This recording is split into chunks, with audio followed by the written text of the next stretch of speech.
आज एक अलग पॉइंट है जिसका नाम है दिल्ली सल्तनत। दिल्ली सल्तनत का शासनकाल है 1206 से लेकर 1526 ईस्वी तक। ये दिल्ली सल्तनत जो है, इस तरह हिस्ट्री में 3 पार्ट होता है।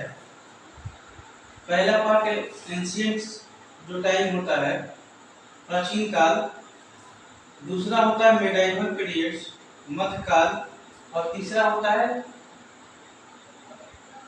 आधुनिक काल, जिसको हम लोग मॉडर्न एज कहते हैं। तो दूसरा पॉइंट जो है मेडाइवल पीरियड, मध्यकाल, यहीं से शुरुआत होती है।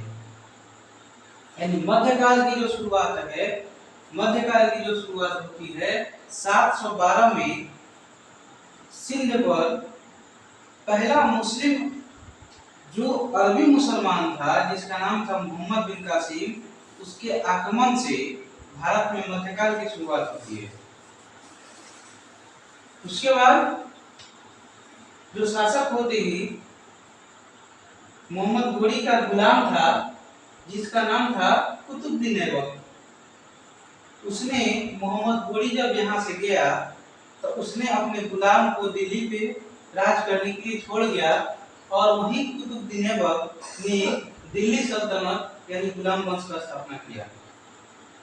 तो दिल्ली सल्तनत जो है 1206 से लेकर 1526 तक है। इसी के बीच में दिल्ली है, दिल्ली सल्तनत है, जिसको हम लोग दिल्ली सल्तनत के नाम से जानते हैं। 1206 से 1526 के बीच के समय को दिल्ली सल्तनत के नाम से जानते हैं। अब इसमें है कि दिल्ली सल्तनत में एक शब्द है कि दिल्ली सल्तनत के जितने भी शासक होते हैं वो अपने आप को सुल्तान कहते थे, और मुगल वंश के जो भी शासक होते थे अपने आप को बादशाह कहते थे। तो देखिए सल्तनत में जो सुल्तान है, इसका वास्तविक जो अर्थ है वो क्या है।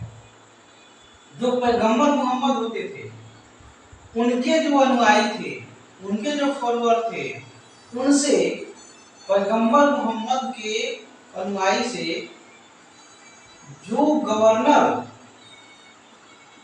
जो सनद प्राप्त करते थे, यानी सनद का अर्थ होता है कि सनातन धर्म में सनद को मंत्र कहा जाता है और इस्लाम धर्म में सनद कहा जाता है। तो पैगंबर मोहम्मद के जो भी अनुयायी थे, उनसे जो भी गवर्नर सनद प्राप्त करते थे वो अपने आप को सुल्तान कहलाते थे। और मुगल शासक जितने भी थे वो खुद को बादशाह घोषित किए थे, यानी राजा घोषित किए थे। तो सल्तनत काल में कुल कितने राजवंशों ने शासन किया? तो सल्तनत काल में 5 राजवंशों ने शासन किया, और 5 राजवंशों का हम लोग सही क्रम देखेंगे। पहला था गुलाम वंश, उसी को मामलुक वंश, उसी को बड़ी वंश या दास वंश भी कहा जाता है। तो गुलाम वंश का जो शासनकाल है 1206 से लेकर 1590, और इसका जो संस्थापक है उसका नाम है कुतुबुद्दीन ऐबक। दूसरा जो राजवंश है जो दिल्ली पर शासन किया था उसका नाम है खिलजी वंश, और उसका जो शासनकाल है खिलजी वंश का वो 1290 से लेकर 1320 के बीच है। और खिलजी वंश का जो संस्थापक है उसका नाम है जलालुद्दीन खिलजी। तीसरा राजवंश जो है उसका नाम है तुगलक वंश, और तुगलक वंश का जो शासनकाल है 1320 से लेकर 1414 के बीच में है, और उसका संस्थापक जो है गियासुद्दीन तुगलक है।